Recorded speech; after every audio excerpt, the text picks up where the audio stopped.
দফায় দফায় দরপতন আর ক্রেতা সংকটে বছর জুড়ে হতাশা ছিল আলু চাষিদের।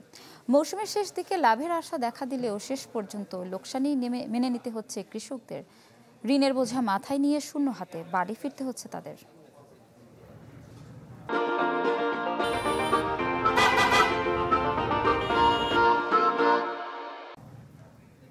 মুন্সিগঞ্জের ৬১টি হিমাগারে মজুত করা হয়েছিল ৩,৪১,০৭০ টন খাবার আলু। মৌসুম শেষে এখনও মজুত অর্ধেকের বেশি, যার বেশিরভাগই ধরেছে পচন। কৃষকরা বলছেন, উৎপাদন খরচ ও সংরক্ষণ বাবদ প্রতি কেজি আলুতে খরচ হয়েছে ২৬ থেকে ২৮ টাকা। অথচ হিমাগার পর্যায়ে মাত্র ৯ টাকা কেজি দরে চলছে আলুর বেচাকেনা। তাই আলু হিমাগার থেকে তুলছেন না চাষিরা। গাড়ি ভাড়া দিয়া, লেবার খরচ দিয়া স্টোরে আলু রাখিয়া আমাদের এবার স্টোরে আলু বিক্রি করে ২ টাকা আমরা পাই না। বর্তমানে আলু যে দাম একবারে গিরস শেষ, গিরস মইরা গেছে গা, বুঝছেন? অনেক যে ১০ টাকার জায়গা আলু অনেক ৮ টাকা।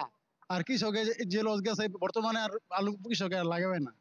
আলু কিনি ভাই পচে গেছে, আলুর অবস্থা খুব ভালো না। হিমাগার পর্যায়ে কেজি প্রতি আলুর দাম ২২ টাকা নির্ধারণ করেই দায় সেরেছে সরকার। লোকসান ঠেকাতে ভর্তুকি মূল্যে আলু ক্রয়ের দাবি জানিয়ে আসছে ক্ষতিগ্রস্ত চাষিরা।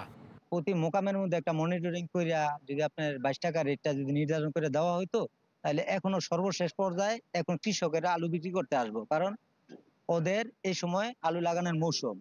ওরা পুরনো আলুগুলা বিক্রি করে নতুন আলু লাগায়। আলু তো অলরেডি ৬০% উপরে চলে গেছে, যে কৃষকগুলি অলরেডি মার খেয়ে গেছে, ওখানে ওরা তো কিছুই পায় না।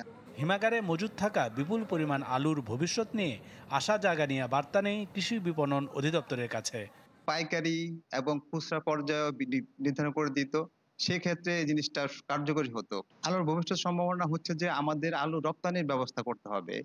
সরকারের রপ্তানিমুখী উদ্যোগ ও পৃষ্ঠপোষকতার অভাবে চাষিদের লোকসানের অঙ্কটা ছুঁয়েছে কয়েক হাজার কোটি টাকা। Desk report, channel 24।